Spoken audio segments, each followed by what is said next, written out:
315 and 314 for a shooting at Century Theaters. They're saying somebody's shooting in the auditorium. Roger, keep your fire west of the smoke. You're cleared hot. An officer hit. Send me the world. Don't go over that fence. Don't go over that fence. Grab the shotgun again. Welcome to Tactical Tangents.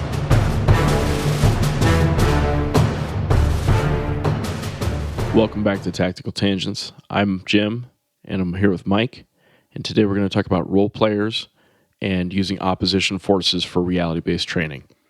Now, we all kind of intuitively understand the value of making training real and reality-based training, right? And it's one thing to say it, it's another thing to do it in practice. And so we know we have to get out of the PowerPoint and out of computer-based training and get into good scenarios, but we got to figure out how to do it safely. We have to figure out how to do it effectively. And we have to figure out what it is about reality that we're really trying to replicate. Because it doesn't do any good to practice bleeding. It doesn't do any good to actually shoot at people in most cases. So we got to figure out the sweet spot of training isms against reality. Mike, what do you got on it? One of the things that I think we struggle with in most of these communities, and I say this because it's mostly government-run organizations, but I think you see it in bureaucratic ways, even in the corporate world. There's a lot of check boxes, right? Like we have to check a lot of academic boxes. We need certain elements of classroom stuff, PowerPoint stuff, computer-based stuff. And those are hurdles that we have to climb over. And what makes it hard is when your training hours are limited, you really start to dilute the good training that you do. And so when we get into this reality-based stuff, and we're talking about any form of scenario-based or reality-based training that might look like or replicate your operational environment, right? Role-playing and that sort of thing. You have to condense that down into the critical components that are going to make you more effective at your job, right? So you have the PowerPoint stuff that it's just, hey, we have to convey this information to you. And then it's like the application part of it. One of the things that I always go back to in terms of, at least in a law enforcement realm, but also working in the medical field, which I did for a little while and still in a small way do, is that making decisions under pressure involves an element of stress. And so reality-based training is one small way that we can get some of that stress decision-making or tactical decision-making done in a way that's not going to get anyone killed, right? You could do it in practice. Yeah, just learning how to function under pressure by itself is a valuable skill, and not everybody has it. Yeah. One of the things that I did when I was in the Air Force involved some water training. I've talked a little bit about this, and it just came up in a recent conversation. But you know, when you're getting starved for oxygen, trying to do some drill underwater, and you want to shoot up to the surface to take a breath, you're presented with this problem, and you have to kind of work through it. And that just means reminding yourself, like, okay, stay calm. What are my priorities? What is this? What is that? And it's something that is also addressed in a study that I read. And I don't know if study is the right word. It's more of like a research paper. And it was done by the RAND Corporation for the Air Force. It was about enhancing human performance under stress. I want to introduce RAND real quick. For those not familiar, the federal government funds about a dozen, maybe 24 at this point, federal research centers. And these places get a ton of taxpayer money, and they are think tanks that attract, you know, the brightest minds out of PhD programs usually. So they're big, 30-pound brains, 100-pound brains. RAND is one of the big ones. It's one of the most respected of the research agencies. They're also the national laboratories, Sandia National Labs, Los Alamos National Labs. And so when RAND or Los Alamos writes something, I want to read it because there's a certain level of credibility that you only get from a place like RAND. Yeah. And I don't know much about all the other ones, but so RAND Corporation did this paper on enhancing human performance under stress, and they talked about basically 3 elements of stress exposure or stress inoculation training. One of them was having an appreciation for stress. In other words, you recognize what your body is going to do and why making decisions under stress is more difficult than just making them in a classroom. The next is learning coping strategies for how to deal with that. And then finally is the application phase, where you actually have to perform in a environment like the one that you will be expected to perform in, in quote unquote real life. And what they talk about, this is where we look at what are we trying to get out of reality-based training, right? We know that in conflicts, and it doesn't have to be war or law enforcement use of force stuff. I go back always to the medical examples where you've got this guy that's bleeding out, car wreck, whatever. He's got multi-system trauma. You've got to treat him and get him to the hospital. How much do you want to do on scene? And how much do you want to do on the way to the hospital? And how much do you just need to worry about that whole time component? No matter what you do between now and the hospital doors, nothing else matters, right? And so the way Rand explains that is application of decision-making in situations that have conflicting information, competing priorities, and that are time-sensitive. So when we go back to reality-based training, and I think about planning scenarios for, let's say, an EMT class or a police recruit, those are the components that I'm looking at. Situations that have conflicting information, competing priorities, and that are time-sensitive. So you need a little chaos in your training. You need to teach people how to be comfortable in that chaos and how to bring calm to that chaos. And in military speak, we would call that fog and friction. You have to have seen some fog and friction before you face it for real, right? Yeah, and Boyd actually talks about this. There's one of his briefings was organic design for command and control. And he talks about how we have to be exposed to those sort of situations, right? Ambiguous situations that have that fog and friction component so that you can learn to work through it. Obviously, Rand came through and codified that in a way that, outlived Boyd just because of the time involved. But Boyd talked about that, early on as part of that decision-making OODA loop stuff.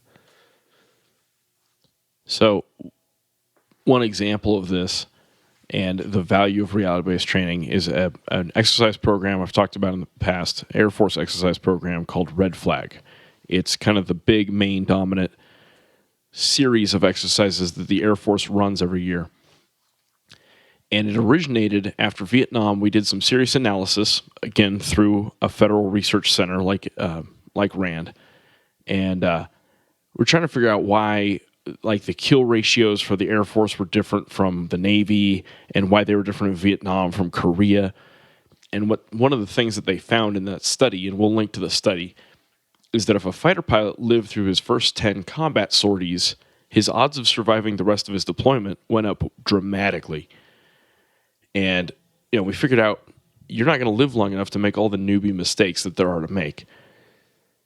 And so one of the you mentioned this actually in a really recent episode that we did. ECQC. And you said, was it that one? Yep.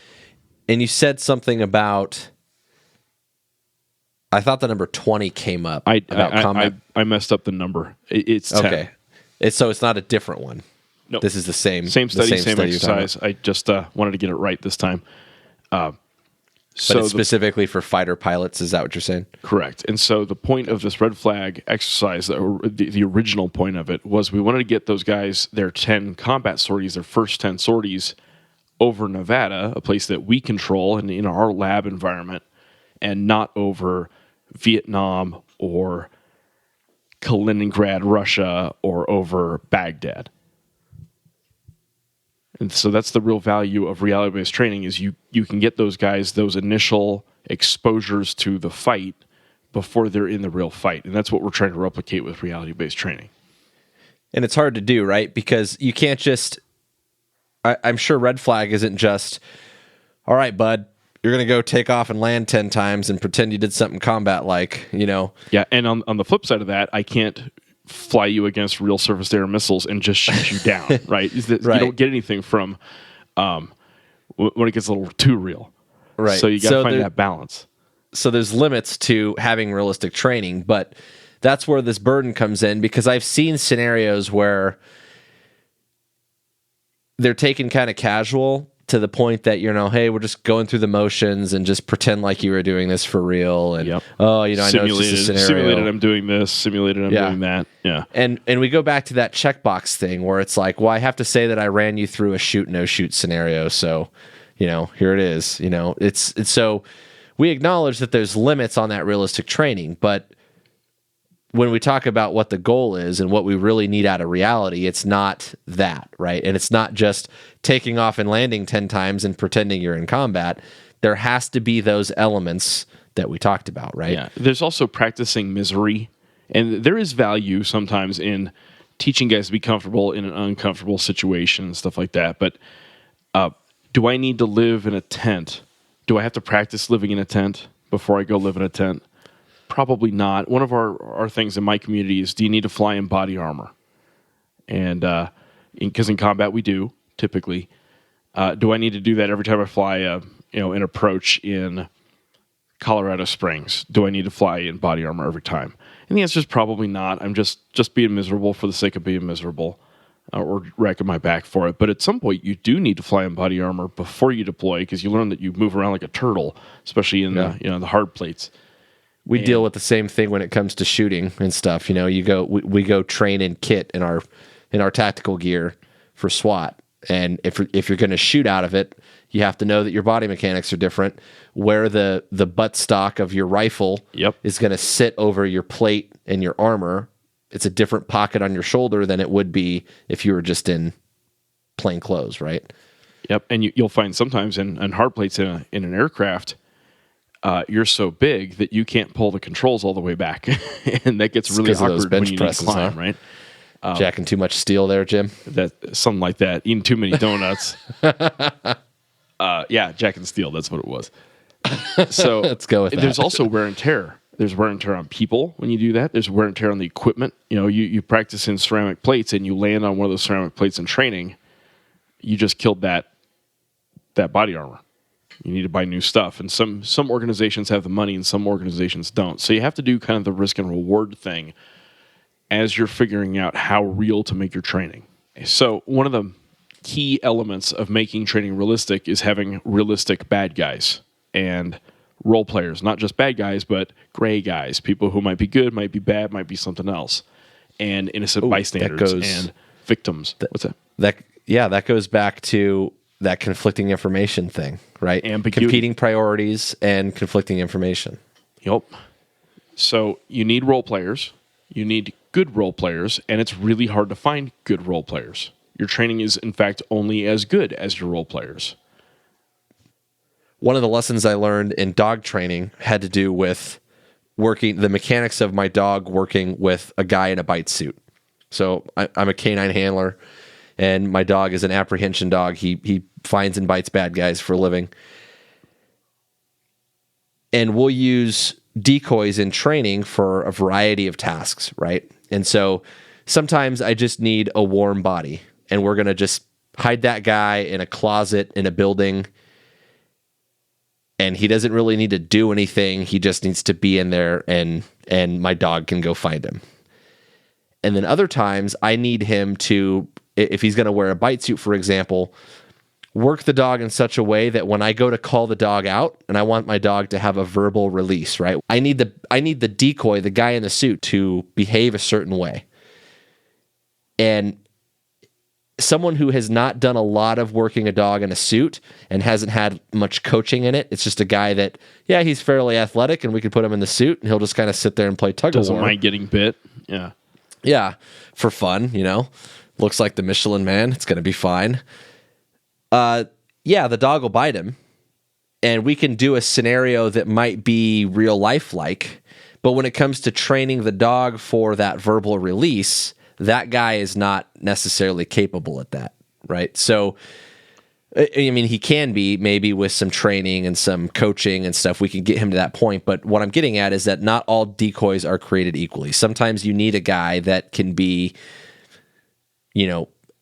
a warm body, and sometimes you need a guy with a little bit of skill. So it's important when you're doing this, if you're trying to find people that are good role players, that you've identified what it is that they need to be capable of, and you find the right person for the job, right?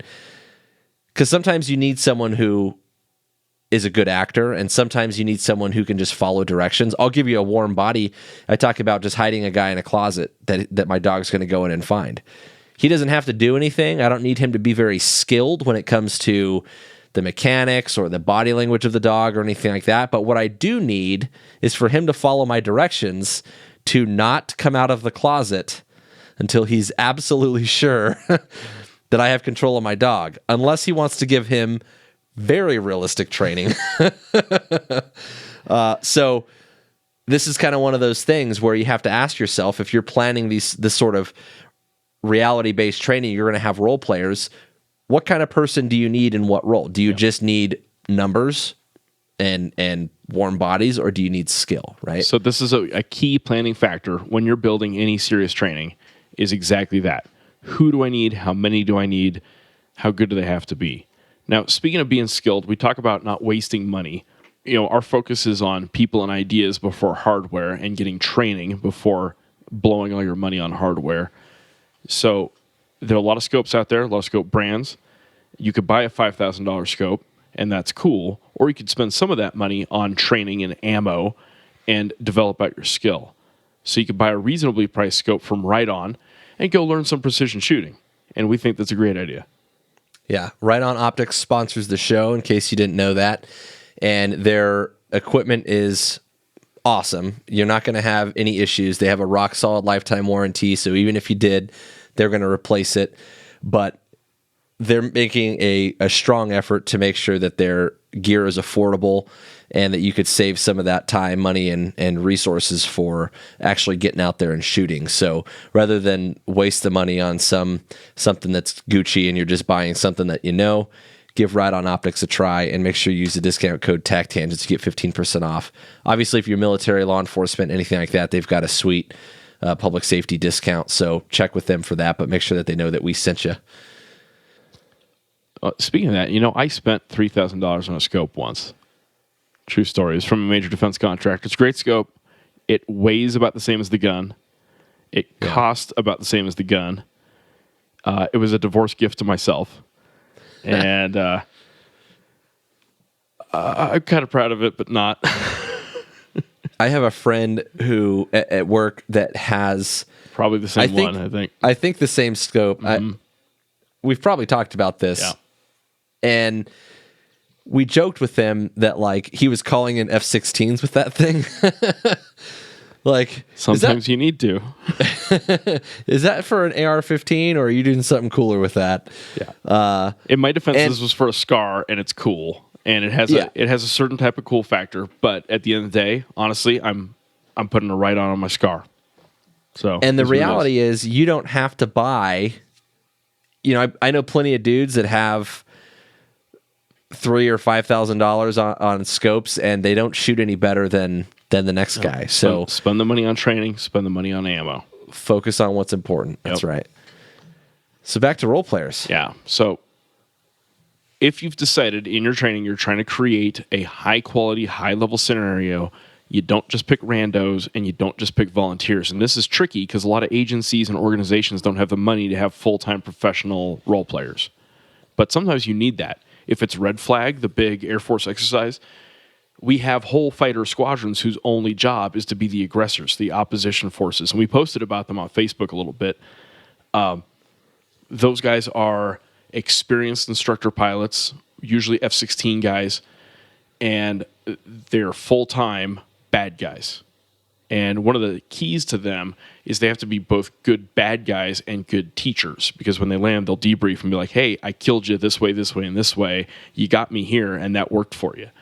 And so it's not just about being able to beat up on the good guys. It's about being able to beat them up and then make them better.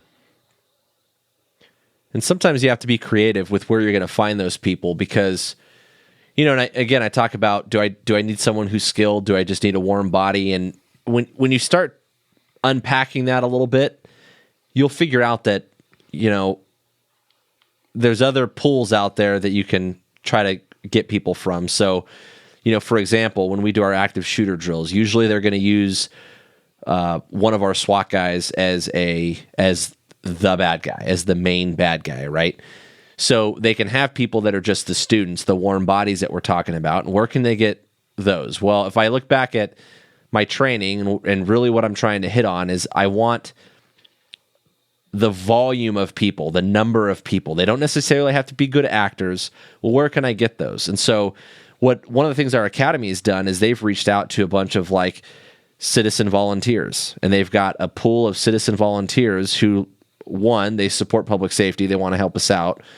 And two, a lot of them are, either retired or they work from home or they kind of do their own thing. And so they'll come out and help out. And now we have plenty of people. So last year I ran a mass casualty drill for our SWAT medics, and I was able to get 20 people, no problem, because they all came from this kind of group of citizen volunteers.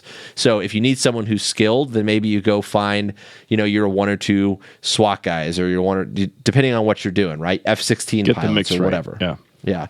And so being deliberate about what your objectives are and what kind of people you need in a role player, before you just use whoever's available, ask yourself those questions. The other thing about this is part of your planning, you have to think about this balance that you have, right? So depending on who your role players are and what you're trying to accomplish, there is a balance between trying to script exactly what is going to happen in the scenario, like these are the words or phrases that you're going to say.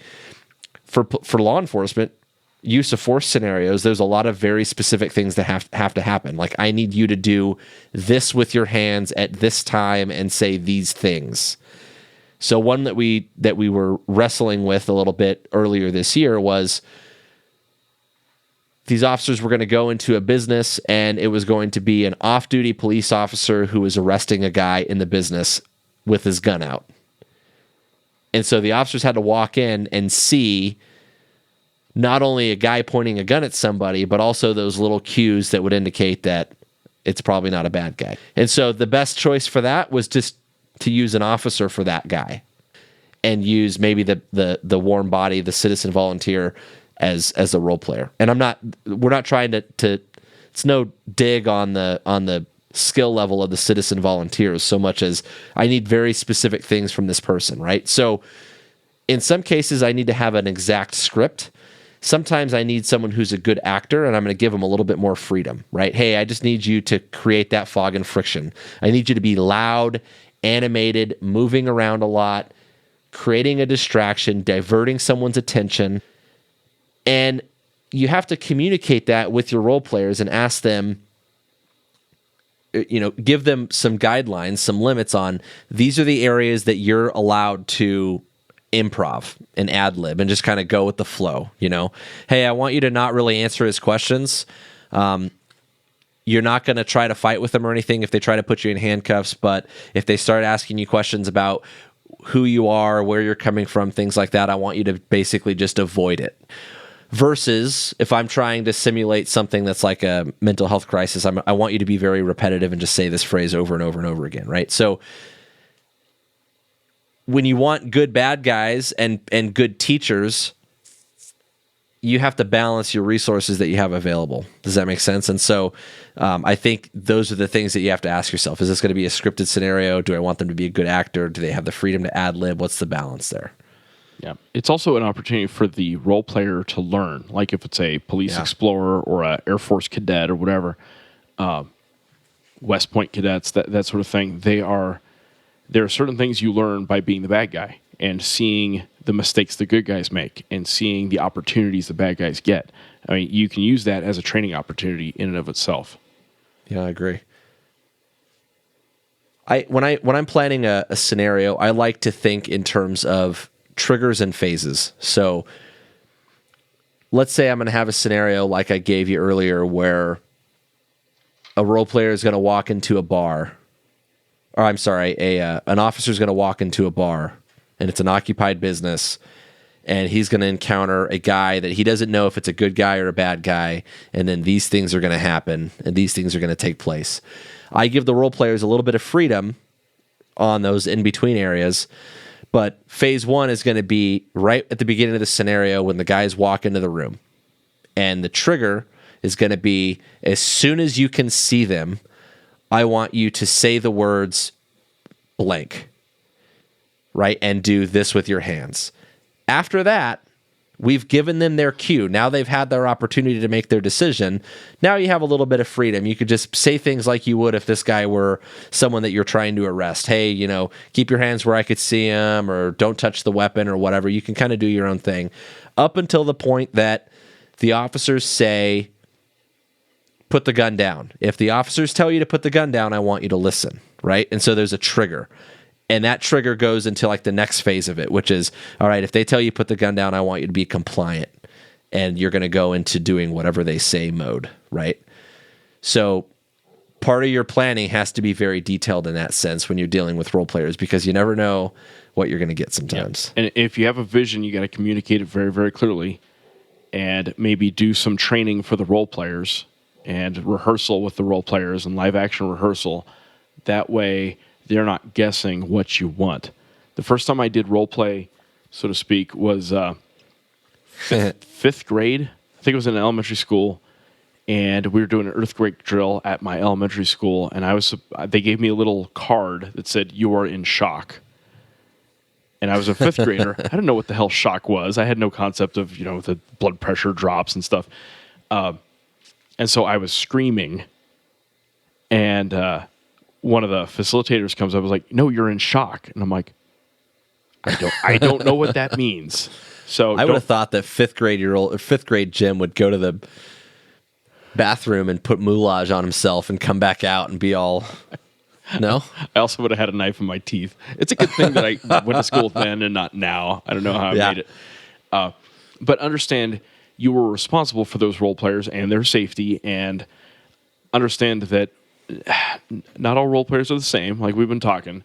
And it's easy for them to get silly and stupid with it. And some of the most serious safety issues I've had in training environments and on training ranges was with the role players. It wasn't with the actual trainees. I had a role player take off in an off-road vehicle and flip it and crash it and die. So supervision of role players makes a big, big difference. I had contracted role players, a company that we were paying a lot of money to, lose a machine gun. That's a thing. Allegedly. So, yeah. We found it, we think. But it got pretty serious that day when we were trying to account for their guns. So just because you hired them or you've worked with them in the past doesn't mean you don't have to supervise them. Now, along those lines with getting silly and stupid, usually it doesn't get that serious. Usually it's littler things like getting cute with accents. In military stuff, we're always dealing with, kind of foreigners. And so you get these made-up Arabic accents or Arabic words. And it's mostly just kind of racist is how it comes across. So my advice is don't try to sound Arabic. Don't try to sound Spanish. Use just simplified English. American, come here, sit. Yeah, what are you trying to accomplish when you do that, right? Yeah. Don't get cute with it. You're trying to accomplish, or you're trying to establish in that sense that this guy is not one of you. Mm-hmm. And so the question becomes, is there another way to solve, or more specifically create that problem for little language barriers, really all you're shooting for, right? Yeah. And cultural differences and establishing a barrier between you and them, right? This is not a friendly, this is not an American, it's not whatever. I've been guilty of trying to overcomplicate scenarios. And really what I'm trying to do is just have layers to it, right? And it's layers. One of the best people who choose your own disaster novel. Yeah. If you decide to go to this room, then turn to page 34. No, but one of the best people that I know that plans scenarios, and he's done a lot of these and they're really good, told me it's all in the details, right? He talked about the details, and it's all these little things that you have to think about. But there's a difference between being detailed in the planning and adding layers of complexity to it. And, at times I still have to try to find that balance. But, these are the kinds of details that help you figure out. And I think if you get some experience running reality-based training, you'll figure out that, when you tell a role player, hey, I want you to kind of not cooperate with them, that if you're not careful, a cop is going to end up dropping them on their face. And so you can't have that with your civilian role player, right? So, you have to try to create these problems that you're trying to present in a scenario form, right? Create these problems in a way that you still maintain control over. And there's a difference between making them too difficult. Like, think about it like span of control. They say you can only control like 3 to 7 people at a time or whatever, depending on the competence of those people. The same thing happens with all the variables in your scenario. You can have a very detailed plan as long as at any given time you don't have to try to keep your hands on too many things or your eyes in too many places. So we think about how you can solve problems or create problems in this sense by working your way around it. And so one example that I can give you from one of our medic training days, we have a handful of firefighter paramedics that are on our SWAT team. They've been through our SWAT school. They're tactical paramedics, and they work with the officers who are also EMTs and medics on the team. And we did a scenario that was basically like a crash at the end of a pursuit, and they had to treat this guy that was trapped in a car. And the guy that was planning the training, not a firefighter, just a cop, was trying to create this problem where we were going to have to drag this guy or get this guy untrapped from the car with all of his gear on. And the firefighters basically were like, well, I could do all the treatment that I need to do right here while I wait for these tools to get here. Like, I'm in no hurry. And so the guy running the training was like, okay, fine. The car's on fire. Now what? Now you can't wait for that. I could still create that problem, that exigency where you're going to have to drag his ass out, even though you don't want to right now, right? To get to a learning objective or... Right, to get to his point was, which is direction it has to go. Guy. Yeah. Yeah, so you have to facilitate. And something I meant to talk about earlier is some safety stuff, especially when you talk about realistic stuff. It's tempting to want to do it out in town. And when you do training out in town and it looks real, don't be surprised when people treat it like it's real. So this one time at Army Special Forces training, they were doing some training out in town, and a police officer pulled over 2 Special Forces trainees, and they tried to bribe him with Monopoly money. And he's like, uh-huh. And he didn't know there was any training going on. He goes back to his car to radio back to, hey, I've got 2 lunatics here. And he overhears the 2 Special Forces trainees say, we're going to have to kill this cop. And they go to get their blank fire adapter adapted M4s. And he sees that, and he unloads on them. Kills one, injures the other. And I would say that is a limit of reality-based training is a lot of things went wrong that day. One was communication failure between the military and the local law enforcement agencies. Failure to recognize that guy wasn't in on the joke. And so you can get a really, really bad outcome if you're not careful with doing stuff, especially out in town. The military, a couple times in the last 2 years, has done training active shooter events that someone calls in as an actual active shooter, and they end up doing a lockdown on the base for it. Yeah, I've gone to those calls. Yeah, so it's a good time, and we don't want to do that. So if you're going to do this stuff out in town or out visibly among the population, the burden is on you to make sure that that goes well. Yeah, I can tell you if I'm coming to that call, which I've gotten that call, I'm not bringing fake guns to that party. Yep. And it takes a lot of empathy and coordination and communication. And just because you sent an email to the organizational box of the chief of police doesn't mean that every officer in that agency knows.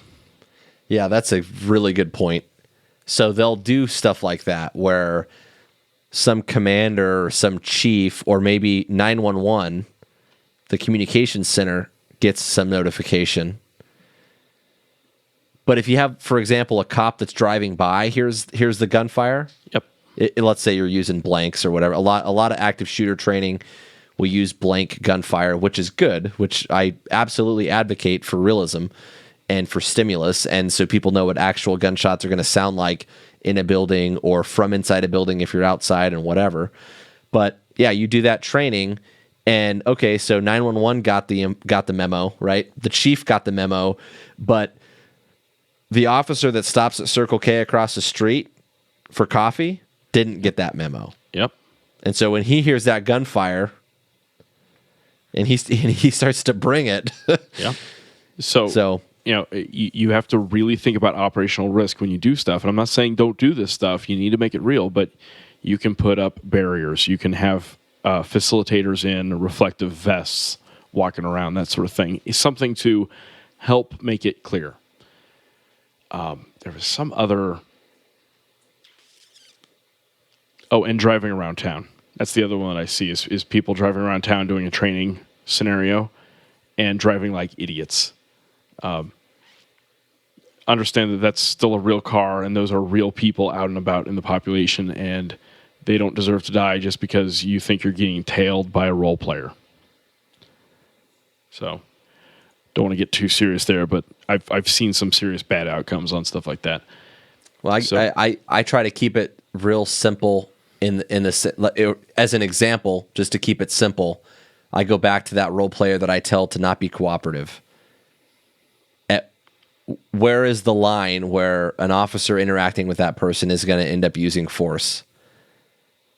So part of that planning, I have to, that's the kind of risk that I'm talking about. It's as simple as that, because people will tell you, hey, I want you to be kind of a dick, right? Like, hey, in this scenario, the officer's going to pull you over and I want you to be kind of a jerk.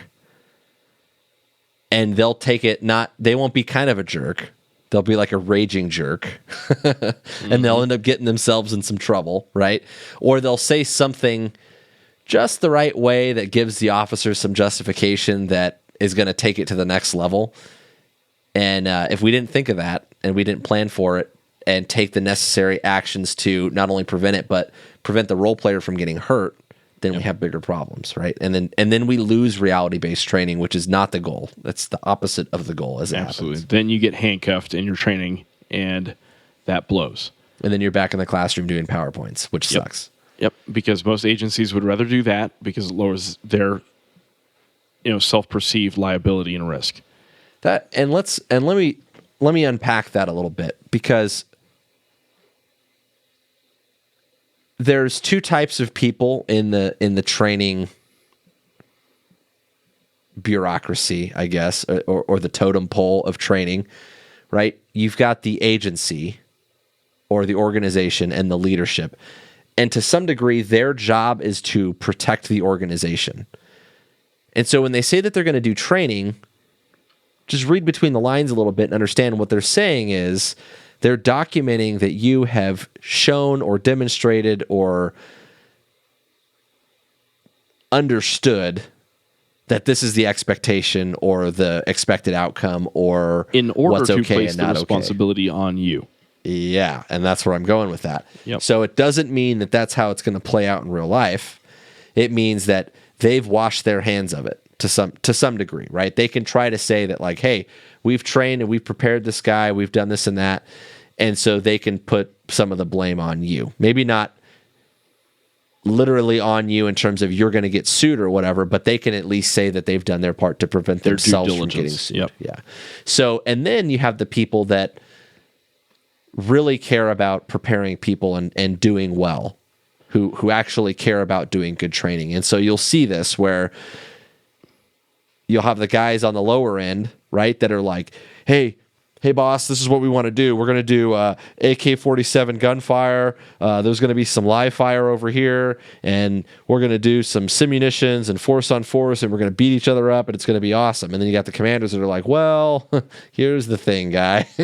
Workers' comp bills are getting kind of high. Easy there, Turbo. Exactly. And so there's like this, there's a little bit of infighting that happens trying to advocate for good training. And so it's on, if you are the guy on the lower end, if you're the guy that, and it's not even really lower end, if you're the guy on the end of the spectrum that wants to get and advocate good training and conduct good training,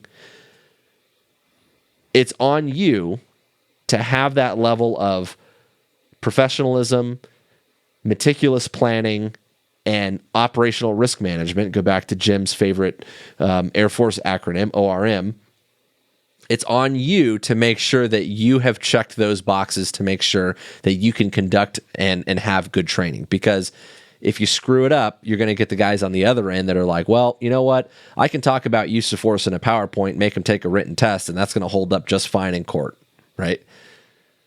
It's a balance you have to strike. That's right. Another thing on the quality of role players is using student versus student. Sometimes it's all you got. If you don't have full-time role players, you don't have the resources, you can't bring people in, can you throw students against students? And generally speaking, you can. Again, you just have to consider the risk and prep them. And one of the cool parts about student versus student, and we actually talked about this with Craig Douglas and the ShivWorks podcast, is they have a strong incentive not to be a douche to each other. Because if you... Yeah, he called it the douche rule. Yeah, so if you knock somebody's teeth out, you're going to get it right back, right? So, all right, you're next, sucker. Yeah. You can do it. You just have to prep them, is what I would say, and also gear. You know, if it's fighting stuff, mouth guards. I don't need to practice getting my teeth broken out. That's what I'll say. So it's hard. It's hard too when you're certain. And we'll talk about this in a minute about what you're trying to accomplish with your training, but you have protective gear like mouth guards. Well, now what have you done? You've effectively taken out a lot of communication components. Yes. So if you're looking at decision making in terms of talking being in a skills, fight, you know, I'm not going to grade the guy out on his talking skills once he's got a mouth guard in. Yeah. So, and the same thing happens with you're talking about just like safety gear for fighting, headgear, gloves, mitts, something like that.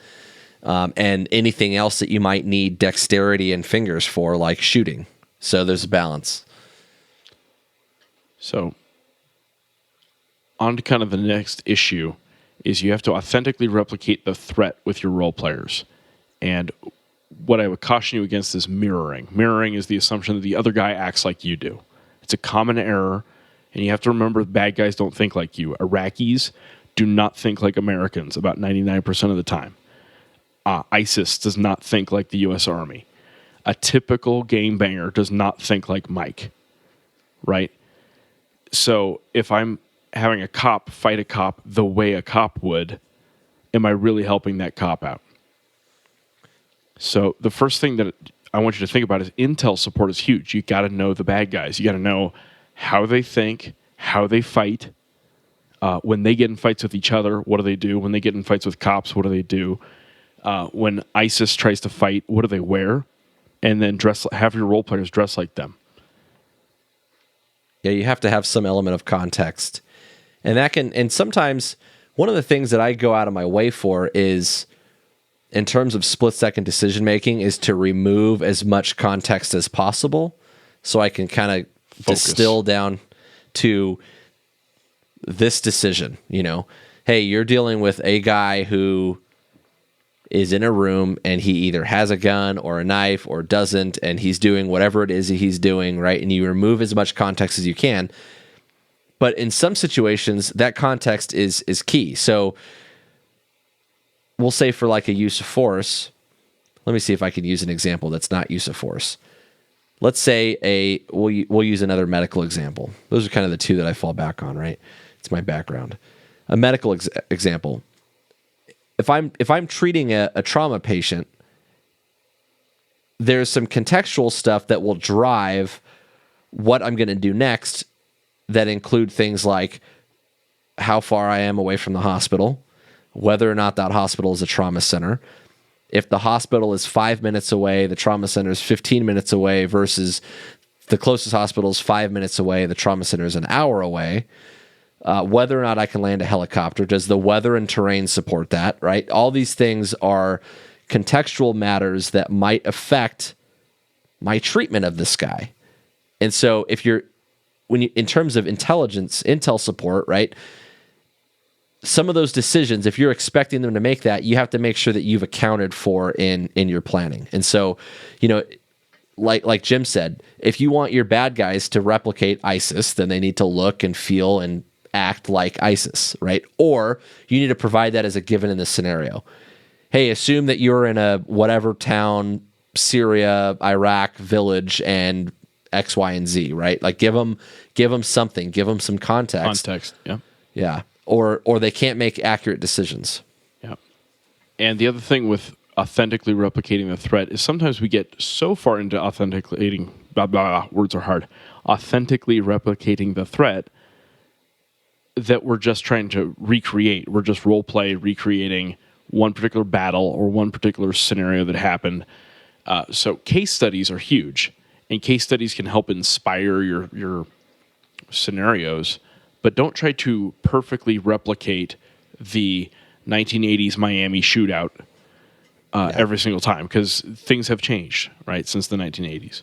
Hopefully. And even if you don't replicate the exact scenario, you can still recreate the lessons potentially. Yeah.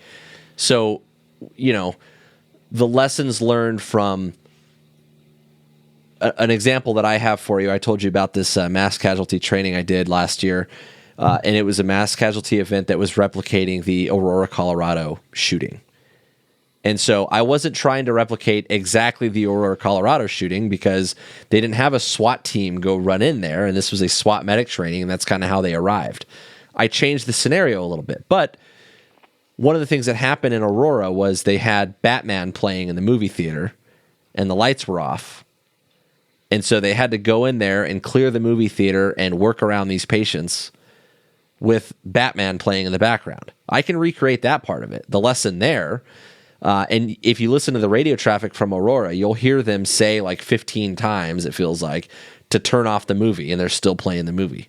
Mm-hmm. So I don't have to recreate Aurora, but I can still have some of those lessons in there, right? Copy the fog and friction. Yeah. One thing that Mike and I did in a scenario we created was on 9/11, they delayed evacuating the towers, or at least one of the towers.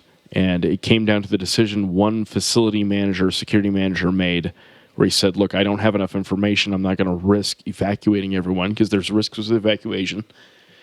And so effectively they were told not to evacuate.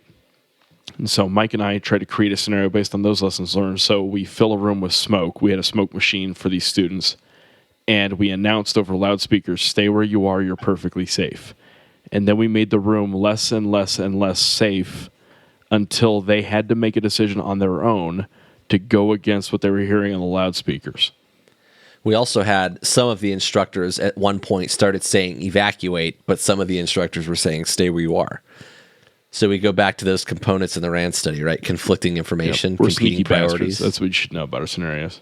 Yeah, get some. Yeah. So Mike has been working on scenarios for like the last year or two in his agency. Was there anything you wanted to talk to on that? No, I mean, and obviously it goes back longer than a year or two. I've been surrounded by scenario-based training for my entire career, but I've taken a much more active role lately in the last couple of years in our agency level training, so not just in my little circles. And probably the biggest lesson that you have to take from my experience so far is that every scenario has to have a learning objective, right?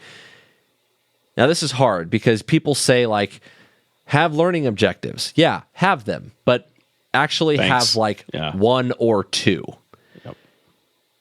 Because what they end up doing is they have, like, 3 or 4 or 5, and you're trying to accomplish all that in a scenario. And when you do that, we have to remember that one of the best ways that we wrap up these lessons in a scenario is with a debrief. And what you want is that debrief to be clear and concise enough that, like, these are the takeaways. These are the lessons that if there's anything you take from this, it should be this. And it doesn't mean there can't be 3 or 4 takeaways that are all lessons learned. But understand the limits of people to learn. Yeah. Right. The 80-20 rule, right? Yep. They're going to remember like 20% of what you tell them. So have objectives. You could debrief some other stuff, but understand that, like, you need to have 1 or 2 primary things that you're trying to get out of this. And even if it's not something that comes up in the debrief, you can still have scenario-based training that are, for example, inoculating people to those components of stress, enhancing human performance under stress, right? Situations that are time-sensitive, conflicting information, competing priorities. Those can be your learning objectives. And along those lines, you don't always have to create World War III with your scenario. Yeah. In fact, in a lot of ways, you get a lot better learning out of it if you do lots of little scenarios over the course of your training evolution, as opposed to academics. Okay, you're in World War III. Yeah. Yeah, and that's one thing that we do is people like, okay, I want a lot of stimulus, I want a lot of confusion, I want a lot of chaos.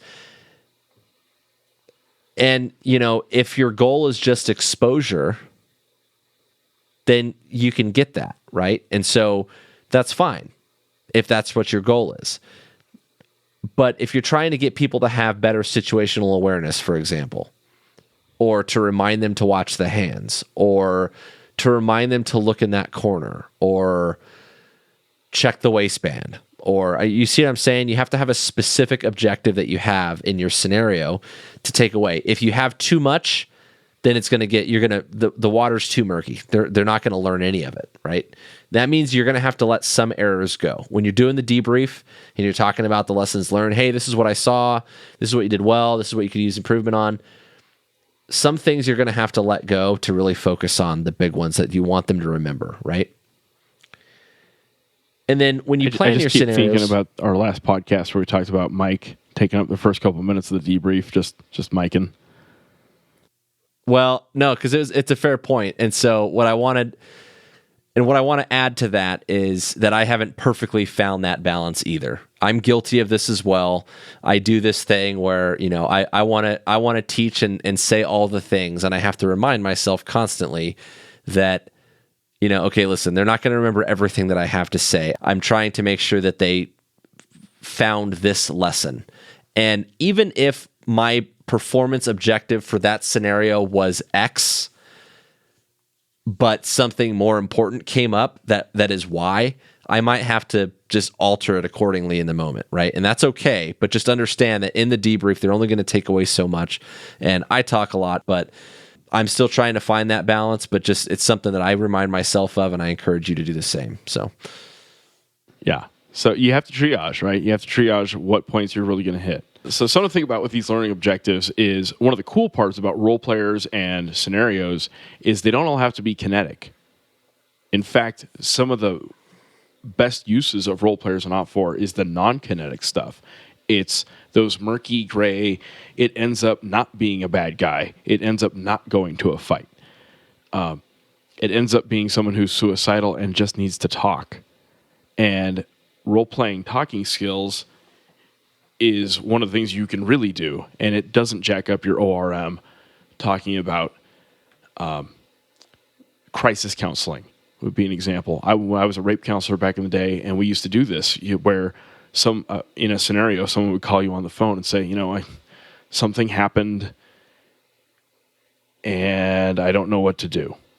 And then you have to talk through a conversation, and that's hard. It's hard for dudes. It's hard for cops. It's hard for military guys to talk about feelings. But if it helps you save someone out of a crisis, keeps them from being suicidal or keeps them from going homicidal, that's a thing you can do with role players. Yeah, there's so we talked about how I've been doing some of these scenarios over the last couple of years, and I didn't at these various training sessions write all of the scenarios, but I wrote a few of them. And one of the years we had a couple scenarios kind of like what you're saying, where they were just a guy needed to talk, or he needed a ride home, or it was like an autistic kid that was, lost and causing a bit of a disturbance, but you're not going to go throw that guy on the ground, wrap him up in handcuffs kind of thing. And so you had some officers that would say, what was the point of that scenario?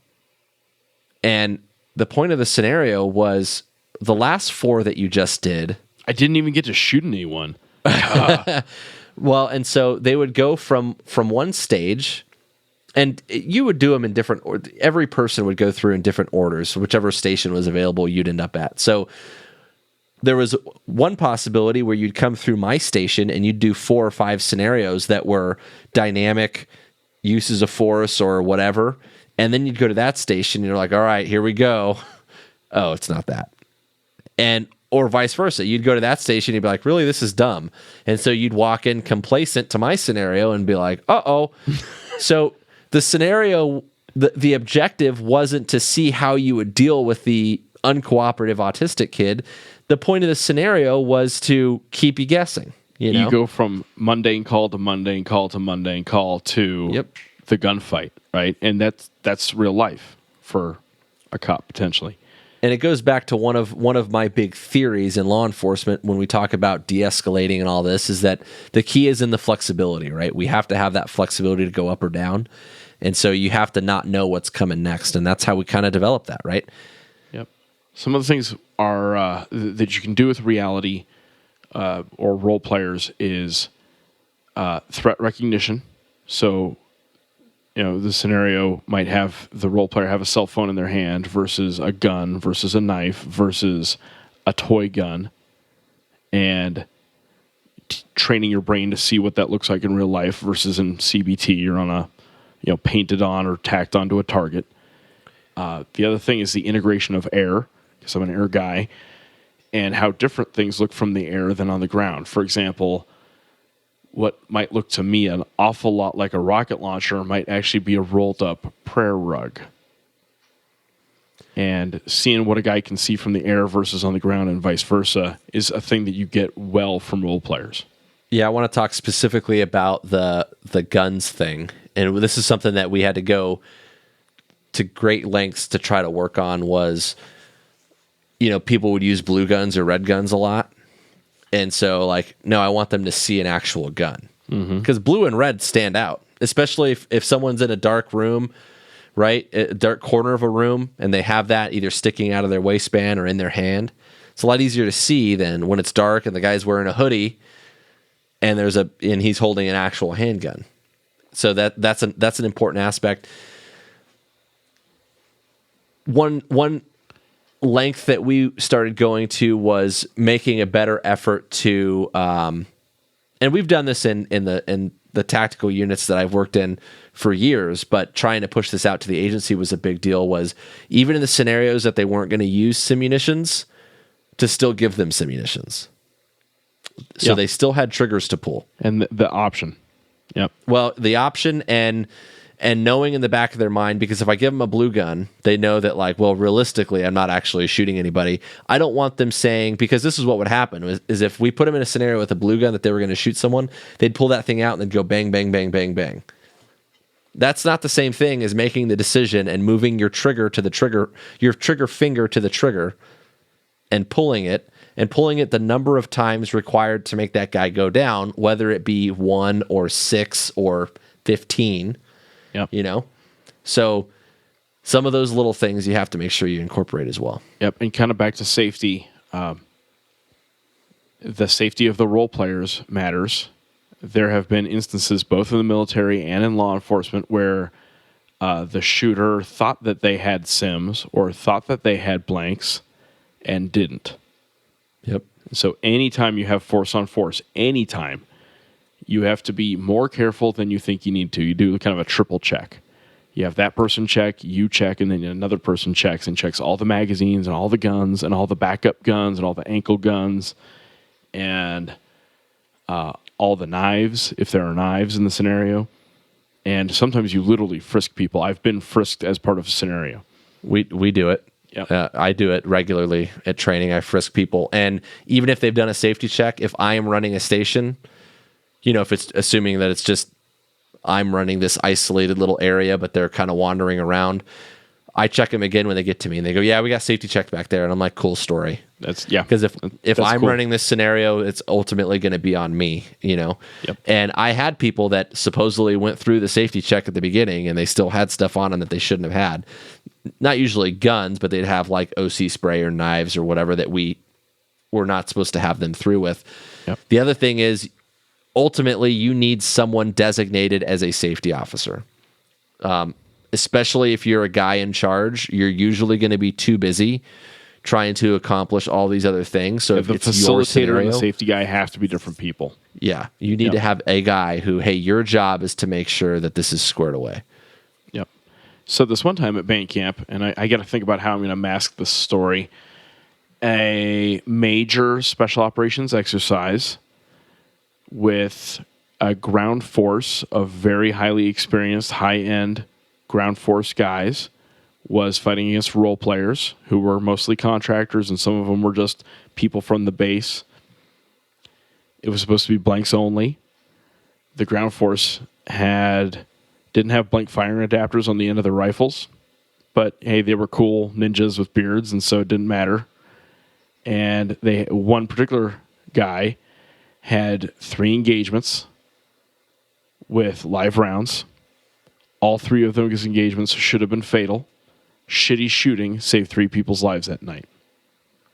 And the only indication that something was wrong was one of the role players heard the tink, tink, tink of the rounds against the shipping container that the role players were hiding in and said, whoa, whoa, whoa, stop shooting Sims. And it wasn't Sims, it was green tip, armor-piercing rounds. So, kind of a miracle that it didn't end in 3 fatalities. But man, that's scary. And you don't want to be on either end of that. Nope. How are you going to sleep with yourself, man? It's sketchy. And it happens quick. I was running a scenario one time, and I had a guy, he was like safety officer and this and that, and and I'm not going to point fingers or anything, but it turned out that like he was doing safety checks, but he was armed. Oh yeah. Yep. And and I was like, damn it, but and people showing up late. That is one of the things that'll get you is people showing up late, or they run off.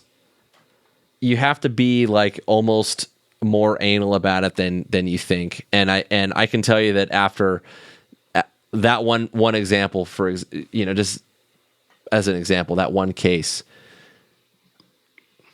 ever since then, I'm like, okay, I've got to be a lot more on this than I thought I did.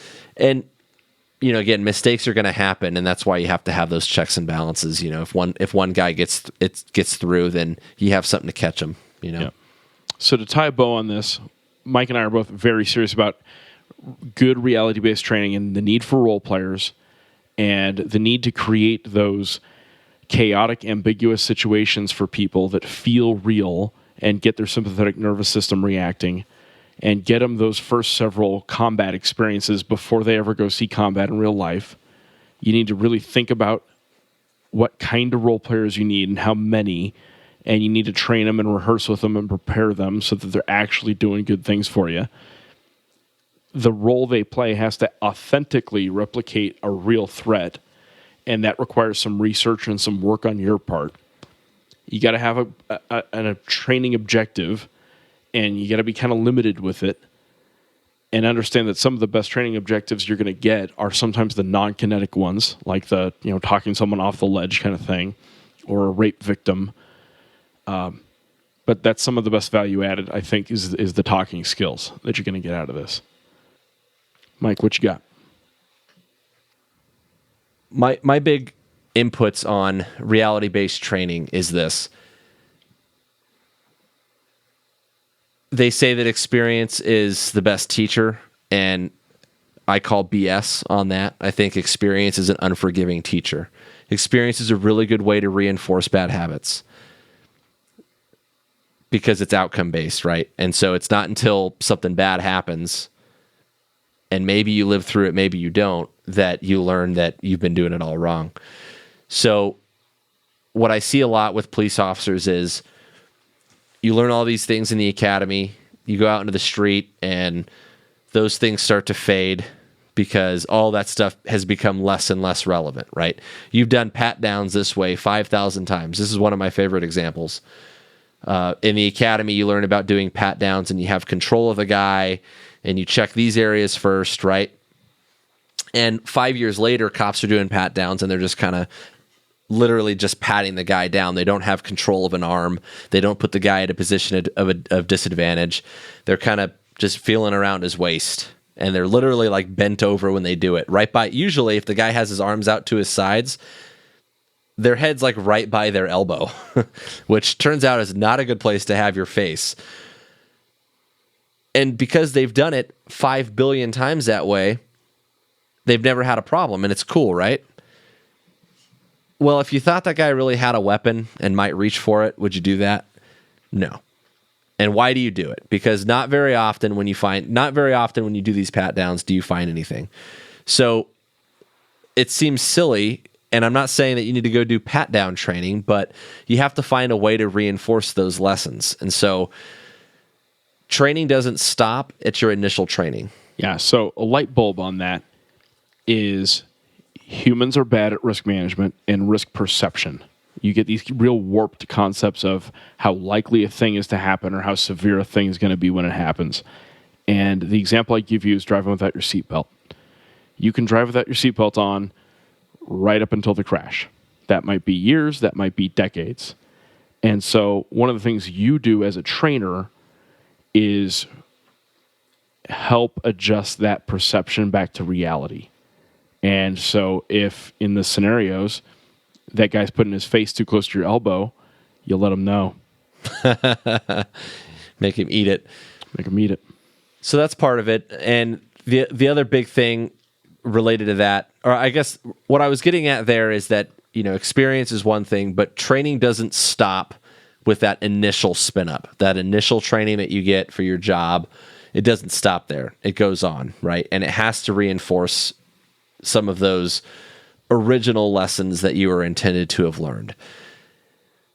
So that's the first thing. The second thing is training is what you make of it.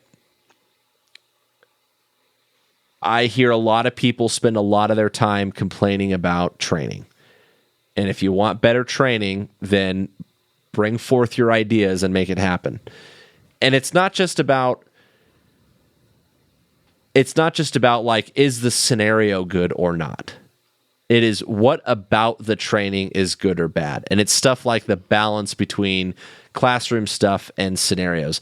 Because I don't think that you should just do scenarios. I think they are underrated. I think that they don't get enough attention. But I also think that there is some academic stuff that we have to cover as well. And so we have to like condense that down and find the good stuff. But we need people to take training seriously, and it's one of those areas in these professions that I think not enough people are investing enough time and energy into. So instead of complaining about it and stating the problem, I encourage you to be part of the solution and go forward and make it better. So that's all I got. You pointed something out in there. Usually when people say they can't get enough training, it's because of cost or risk or time. And I will say good role player training doesn't cost you much. Often you don't need all the equipment. It takes some work and it takes some time, but you can do that. That's all I got. So that wraps up this episode. You can find us on Facebook, and we hope you do. We've really started developing out a Facebook group within our Facebook page where we can get some good discussion going. We publish new episodes the 1st and 15th of every month. I like to think of it as military payday. And it's almost like we designed it that way. That's right. We also put out bulletins. I think they're weekly now or bi-weekly. They're weekly for now. We might change it someday if a lot of work. I can't keep up. Yeah. But we've gotten some good feedback on the bulletins, and there's some magic in there. And you can print that out. You can post it up in the shitter at work and get guys thinking. And that's kind of how we designed them. We also have some articles up on the webpage, and you should check them out because I put a lot of work into those. And we hope you tell our friends. Don't forget, if you have feedback for us or we're getting it wrong or you have ideas or suggestions, we want to hear that. So Facebook is the easiest way because we're pretty active there. The group that he mentioned is the Tac Tangents podcast group. You can find that.